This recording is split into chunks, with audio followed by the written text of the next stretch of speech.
do we think, brothers, we can be disconnected from God that we came out of and win? We cannot win disconnected from the thing we came out of. Believers should be walking around with that boldness. I wasn't built to preach.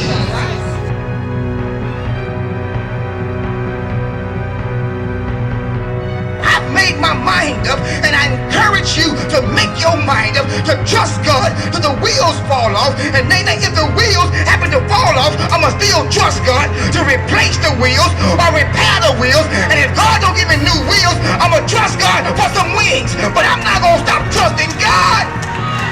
Wait on this moment to preach the good news. In the book of Joshua, chapter 10, we will continue our series of the month of October, Redeem My Time.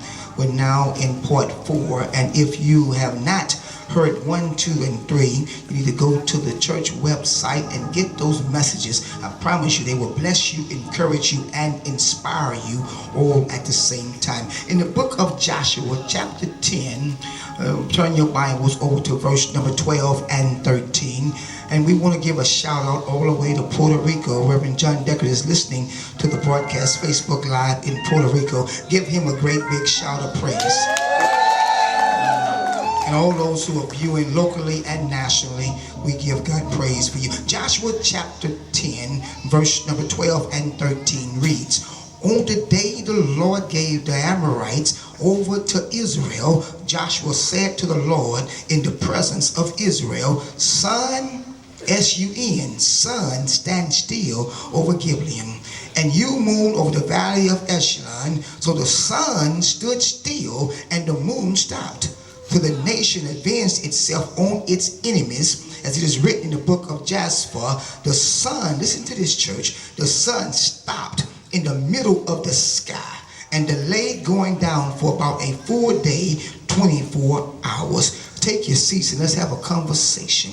In the midst of a war, the children of Israel is under attack from every angle. And someone here this morning is feeling that kind of intensity where the enemy is attacking you from every angle. It's as if the world is moving, your world is moving so fast, you're getting dizzy. Like your world is moving at such a rapid pace. It's like you're on a wild merry-go-round and the conductor has hit the super fast button and it won't stop. Have you ever felt like your world was rotating too fast, out of position, and you were getting dizzy at all of the attacks on you? See, there are many people this morning that's experiencing their world going real fast at a rapid pace because someone here, like Sister Tamika and many others, someone here is experiencing the grief of losing a loved one to senseless violence and murder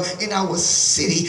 Once again, someone here, their world is spinning out of control because of this mean demon called cancer. Someone is dealing with divorce and sickness. Maybe you're dealing with a loss of a job or issues with your children. Maybe some addiction has been hunting you and chasing you, causing your world to feel like it's spinning out of control. Maybe it's your finances and you're so stuck in a financial jam, your world is just rotating out of control, and the list goes on and on and on. But somebody here this morning have to release enough faith like Joshua and cry out, Lord, redeem my time. Stop it from going so fast. Stop the world from moving so fast. Lord, can I call a timeout? Can you hit the pause button, Lord? Lord, yes, I'm strong, but I need a break before I break down.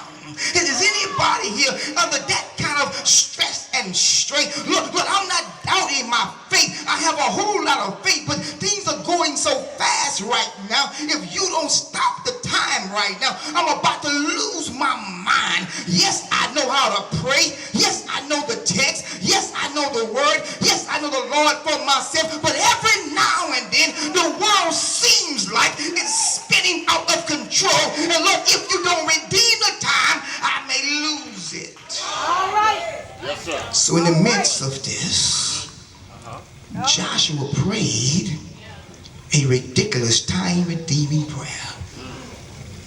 Joshua not only prayed a ridiculous time-redeeming prayer, he prayed in the presence of others, putting pressure on himself and God. See, it's one thing to have a private conversation with God, but another thing to open your mouth and have the audacity of faith to say to a watching world, many who are cheering and booing against you, and to let them know pre-advance what God is getting ready to do in your life. That's crazy sometimes, and sometimes I will open my mouth before God busts a move and tell a hating watching world, watch my God, because I understand what God has for me. It is for me. I wish I had somebody this morning and you made your mind up. The Lord will set a table for you in the presence of your enemies. And Joshua said before his enemies, Lord, I'm going to pray a ridiculous time-redeeming prayer in front of the folks who trying to kill me, in front of the folks who trying to dog me out. I'm going to ask the Lord to do something that he's never done before, but that's the kind of God I serve. Because when Joshua prayed this ridiculous time-redeeming prayer in the presence of others, God answered Joshua's ridiculous time-redeeming prayer in a ridiculous time-redeeming fashion. Yeah. God did it in a way that he's never done it before. And I dare you to say, I'm next. I am next. Preacher, how can you tell them to holler their necks? Because God is no respecter person. That's right. And if he did it before, he can do it again, I believe. I don't know what you believe, but I believe if God did it once, he can do it again. That's what motivates me when I get up in the morning, that if God did it in his word, he can do it in my world. If God did it in his word, he can do it in my world. Yeah. Yes, sir. That's right. I believe one day Jacob will run. Because I've seen others get out of wheelchairs and run. I believe the addicted shall be healed, because I've seen other people addicted get healed. I believe the gangbanger and dope slinger can get saved, sanctified, and filled with the Holy Ghost. I've seen it before, and if God did it before, he can do it again. I dare you to shout next. Next. So what gives young Joshua this kind of time-redeeming faith in the midst of chaos? Let's walk through the text. Look at Joshua chapter 10, verse 5. Because no one starts where you are. The problem with many of us, we struggle because we put all the focus on where we are right now, ignoring what God has already done. But when you recall what God has already done, it will stimulate you to keep going. Joshua chapter 10, look at verse number 5. Then the kings of the Amorites, the kings of Jerusalem, Hebron, Jarmuth, Galish, and Elon joined forces. They moved up with all their troops to take positions against Gilead and attack it. 5 different teams came together to fight the children of God. Yeah. Watch this. In the Bible, the number 5 means God's grace, God's goodness, and God's favor. Yet 5 kings that should be bringing goodness and favor and grace are bringing attacks. The enemy comes in a team of 5 to attack the children of God. Now, why would they need to team up in 5 to attack the children of God? Are you ready for this? Because we are so powerful, they have to team up against us, because none of them can take us one-on-one. We are so anointed, they got to team up to come against us, because they're all afraid of the anointing on your life. They're all afraid of the assignment on your life. That's why people who don't even really know you don't like you, because even though they don't know you, they see the God in you, and the God in you intimidates the devil in them. So they're trying to shipwreck you. They're trying to sabotage you, because they realize if God really does what he said he's going to do in your life, you would silence them. So they find somebody who don't like you either, and they team up and they find somebody who don't really like you, and they find somebody who don't like nobody, and they find Messy Marvin, and together they plot and scheme to sabotage you, to mess you up, because they realize that God is getting ready to do something ridiculous in your life. Yeah. Preach that. That's why lies are being told on you. That's why it seems like you can't get along anywhere. The anointing you wear. It frustrates the enemy. Yeah. Church, we must realize the enemy is not happy when we are experiencing God's goodness. Because the enemy wants you waking up with a negative praise report. I told you, my wife was having a conversation today, and she said something about the word loss. I said, not in this house. I've taken all my L's. I'm taking no more L's. I can't lose. She said, that sounds kind of arrogant. I said, no, I'm going to learn or win, but I'll never lose again. That's right. That's right. Because if I learn, it's still a win, because it will prepare me for the next situation. Yeah. Right. Right. It's all about perspective. We are experiencing God's goodness. And the enemy is going to come after you like he's never came after you before, because he wants you to get out of God's goodness and get back in your misery. Yeah. Stop running to situations, locations that have made you cry, hurt you, and damage you. If God has released you, keep running. Don't run back to. Preach that. Watch this. That's right, Pastor. Hold on. We will be attacked.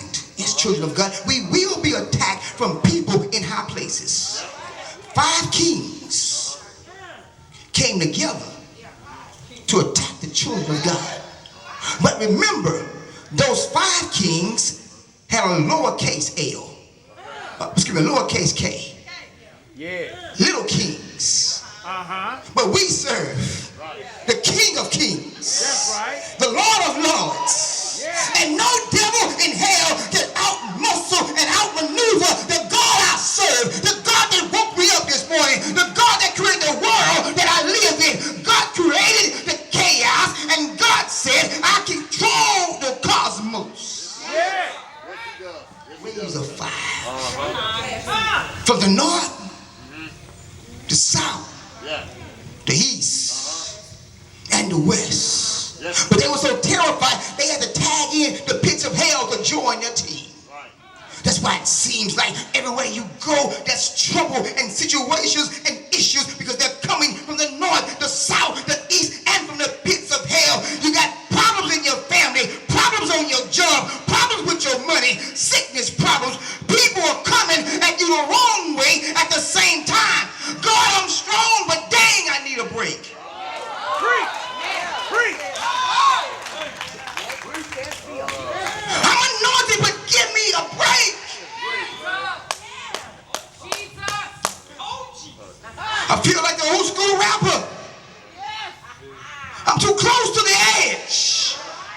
Lord, I'm about to lose mine. It's like a jungle out here sometimes.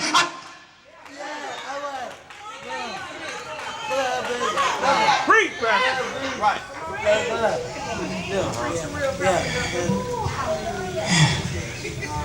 Coming at me from every angle. But I kept reading the Bible. I got to verse number 8. Joshua chapter 10. The Lord said to Joshua, do not be afraid of them. I have given them into your hand.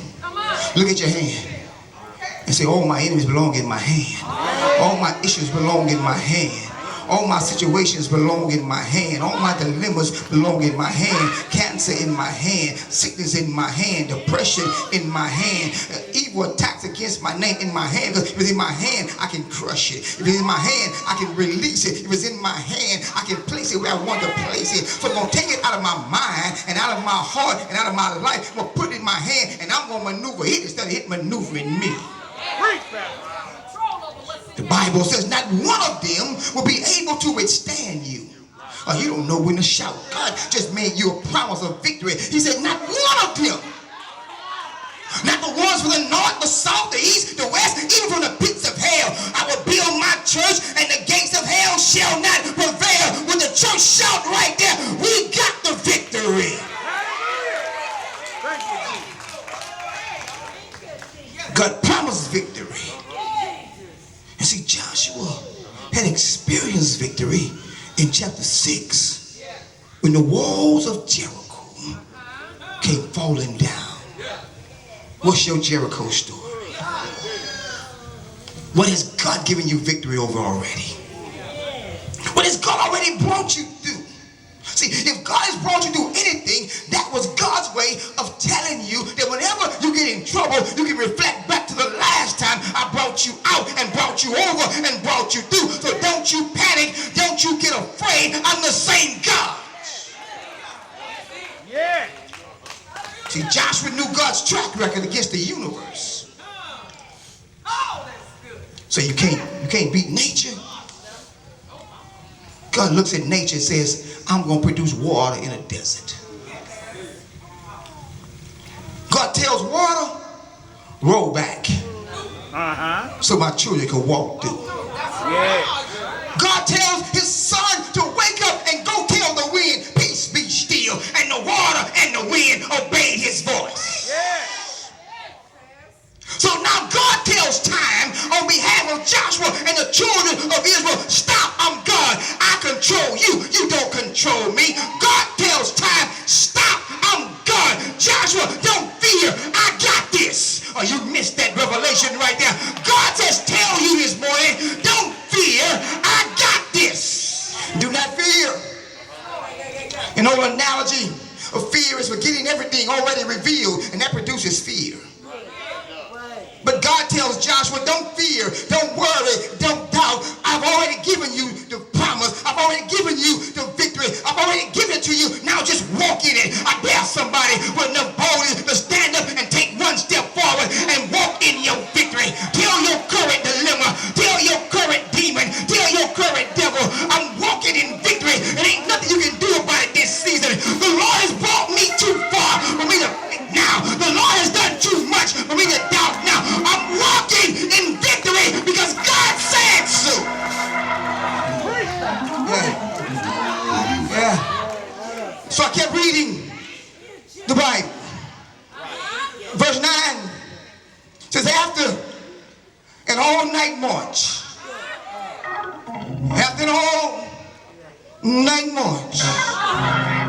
notice Church Joshua didn't lay around and pity party. 5 kings coming against him. Problems on every hand.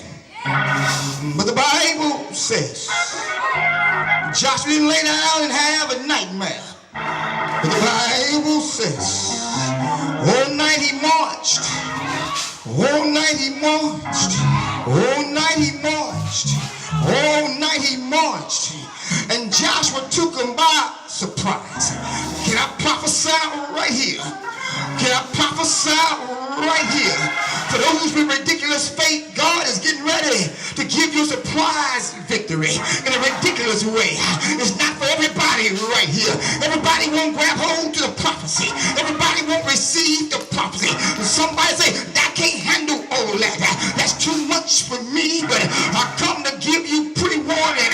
I come to give you notification. The other day I was waiting on a package and my phone beeped. It was a notice from Federal Express, and they said about this time tomorrow a package will arrive at your door.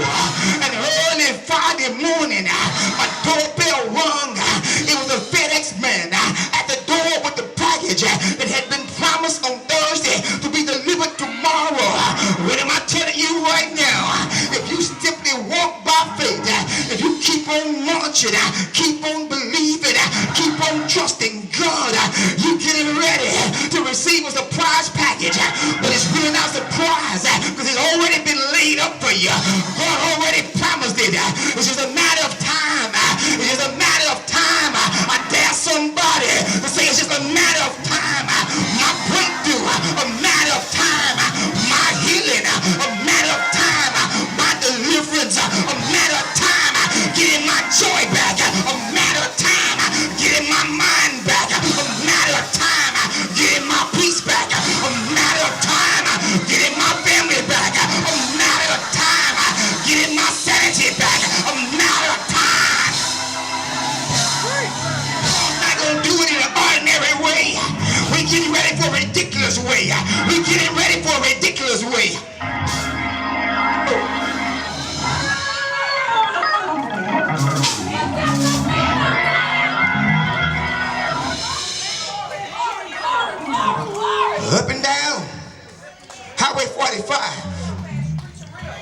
in hotels and motels. I told the Lord, I want them. He said, what you gonna do with them? I said, on the bottom floor, we're gonna create a food pantry. And Monday, Friday, we're gonna feed the hungry. On the next floor, we're going to have drug counseling, and we're going to get people off drugs and alcohol. On the next floor, we're going to have the homeless have a place to transition and get back on their feet. And then the upper floor is going to be for women who went through domestic violence, and we're going to have security so nobody get on the floor except them and their counselors. I said, Lord, give me the hotel, and then give me the hood, and we're going to provide safety. I'm believing God for some ridiculous stuff. You can laugh at me all you want to, but I'm like Joshua this morning. I'm asking the Lord in public. I'm asking the Lord in front of other people. Do something ridiculous in my life. Do something ridiculous in my life. Redeem my time in a ridiculous way. Give me the land. Give me the buildings so I can bless your people. Lord, I trust you. Lord, I believe you. I'm getting ready for the Lord to do something and surprise us all with the ridiculous way he does it. Can anybody receive that for your vision, for your house, for your family, for your children? If you can receive it, shout yeah!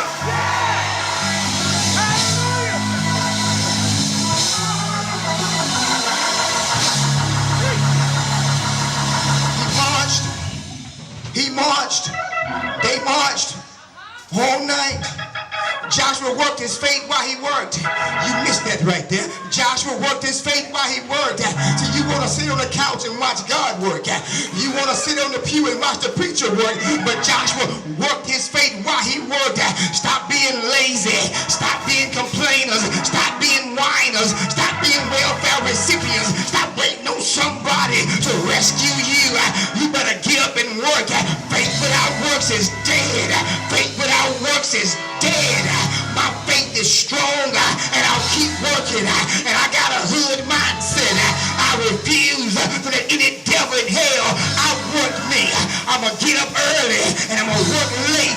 But I refuse to get a devil any season of snagging. I refuse to get a devil any time where I'm chilling. I got to work the work of him who sent me. Why is day?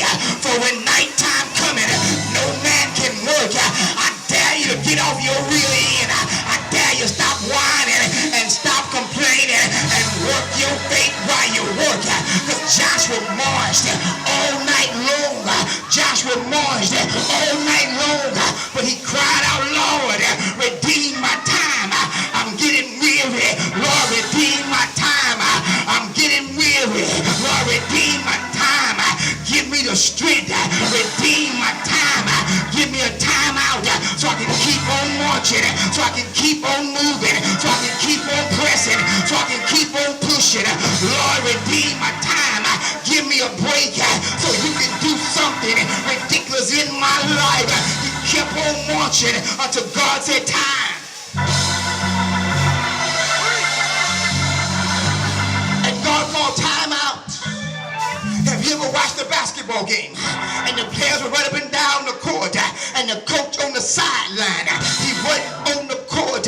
He wasn't in the game, but he had responsibility. If he saw his team lagging, if he saw his team slacking, if he recognized his team was getting tired, the coach will call time out and the players go to the sideline and they regroup and that's what happens here in the book of Joshua. The Lord tells the world that's moving real fast, pause, time out. My children gotta regroup. God, stop time for moving. Is it in your Bible? The Bible says for a whole 24 hours, God stopped the earth from moving to let Joshua be refreshed, to let the children of Israel be renewed, to let them be rejoiced, to let them be replenished. God stopped time because God is all powerful. God is omnipotent. Can I talk to my Spanish brothers and sisters? God is todo poderoso. God is todo poderoso. God is todo poderoso. That means in Spanish that God is all powerful. Can I get a shout right there? Todo poderoso.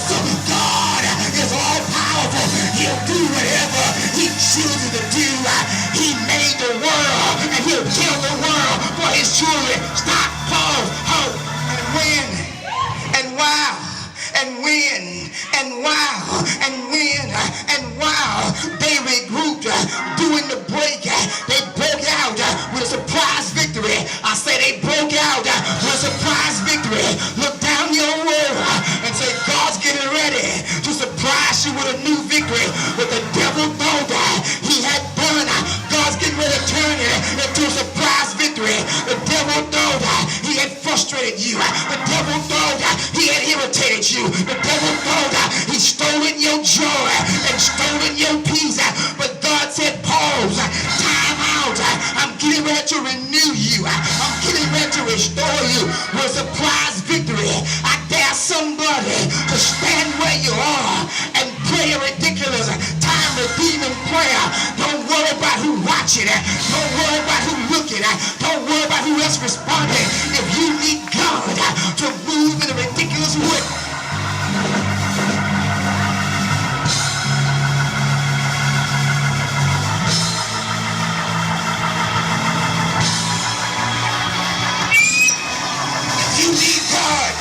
if you need God to move, say, get thee behind me. Say, get thee behind me. I'm getting ready to pray a ridiculous prayer. I'm getting ready to pray a ridiculous prayer. I'm getting ready to pray a ridiculous prayer. I'm standing on the promise. I'm standing on the promise. I'm praying a ridiculous prayer. I'm praying, God restore.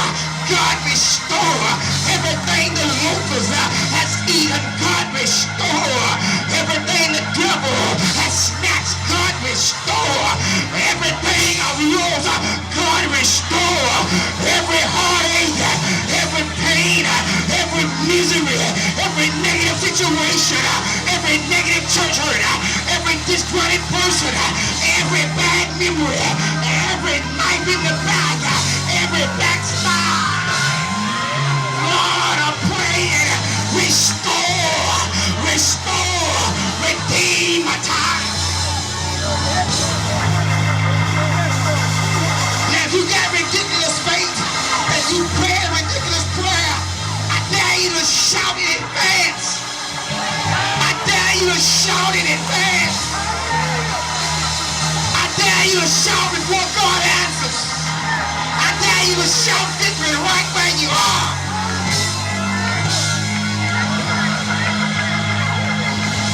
Shout victory! Shout victory! When my enemies come against me, victory!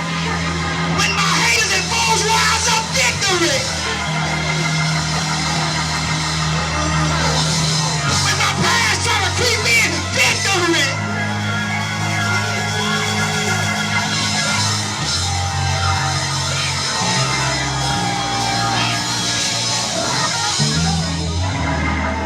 I'm praying a ridiculous prayer. I'm giving God a ridiculous shout.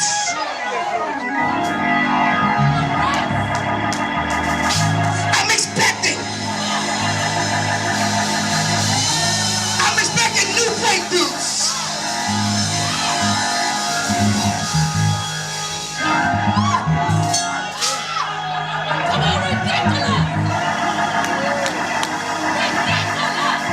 Is there anybody here and your wall moving real fast?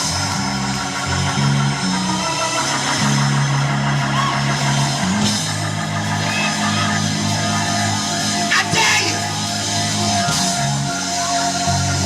Pray for me. I still got a lot of hood in me. I double dog dare you to get a ridiculous seed in your hand.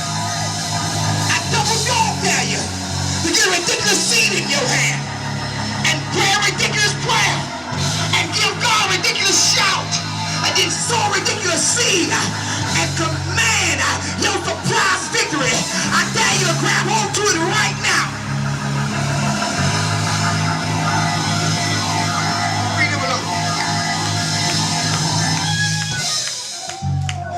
Bring me a green envelope.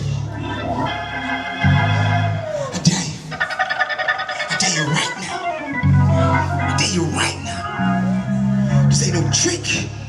Ain't no gimmick. I've proven myself already.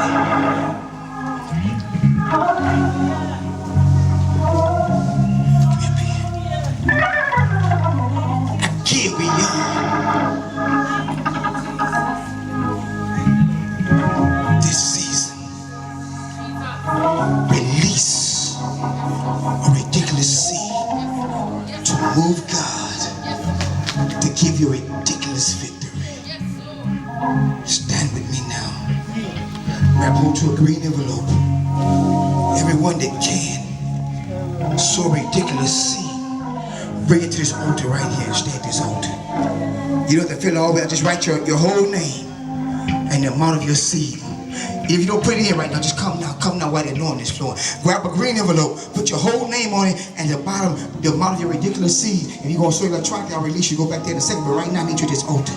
With a ridiculous. Now hold on, keep your hand, keep your hand. Keep your hand, don't release it yet, keep your hand. A ridiculous seed at this altar right now. Ridiculous seed. Ridiculous where everybody looks different. For some, a ridiculous seed may be 10,000. For some, a ridiculous seed may be $1. Because you down to your level. I don't know what your ridiculous seed is, but whatever your ridiculous seed is, bring it to this altar right now and stay at this altar expecting a ridiculous surprise victory. Maybe it's for your child. Maybe it's for your marriage. Maybe it's for your peace of mind. Don't let the devil sank you out. Don't let the devil sank you out. Don't let no devil in hell tell you you can't afford this. You can't afford not to get it.